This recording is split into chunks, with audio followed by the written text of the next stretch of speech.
ಚಾಮರಾಜನಗರ ತಾಲೂಕಿನ ಹರದನಹಳ್ಳಿ ಗ್ರಾಮದಲ್ಲಿ ಶ್ರೀ ವಿದ್ಯಾಗಣಪತಿ ಯುವ ಮಂಡಳಿ ವತಿಯಿಂದ ಅದ್ದೂರಿಯಾಗಿ ಗಣೇಶ ಮೂರ್ತಿ ವಿಸರ್ಜಿಸಲಾಯಿತು. ಮೆರವಣಿಗೆಗೆ ಬಿಜೆಪಿ ಜಿಲ್ಲಾ ಉಪಾಧ್ಯಕ್ಷ ಶಿವು ವಿರಾಟ್ ಚಾಲನೆ ನೀಡಿದರು.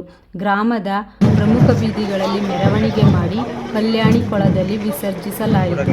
ಶ್ರೀ ವಿದ್ಯಾಗಣಪತಿ ಯುವ ಮಂಡಳಿ ಅಧ್ಯಕ್ಷ ಆರ್. ಕುಮಾರ್, ಉಪಾಧ್ಯಕ್ಷ ಎಚ್. ಎಲ್. ಮಹೇಶ್, ಪ್ರದೀಪ್, ಮಣಿ, ಮನು, ವಿರಾಟ್, ಅರುಣ್, ಆನಂದ್, ರಾಹುಲ್, ಸುನಿಲ್, ಮಂಜು, ಚಂದನ್, ಸಂತೋಷ್, ರಂಗಸ್ವಾಮಿ ನಾಯಕ, ಪ್ರದೀಪ್, ಮಹೇಶ್, ಪವನ್, ಮನು, ವಿರಾಟ್, ಆನಂದ್, ಸುನಿಲ್, ಮಂಜು, ಸುದೀಪ್, ಸಂತೋಷ್, ಸಿದ್ಧಾರ್ಥ್, ಹೋಟೆಲ್ ರಾಜಣ್ಣ, ಗೋವಿಂದರಾಜು ಇತರರು ಹಾಜರಿದ್ದರು.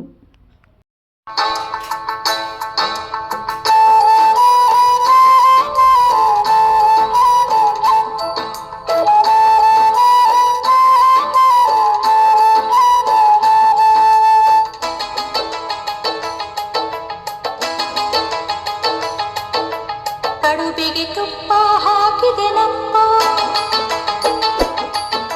ಸ್ವೀಕರಿಸಪ್ಪ ಬೆನಕಪ್ಪ.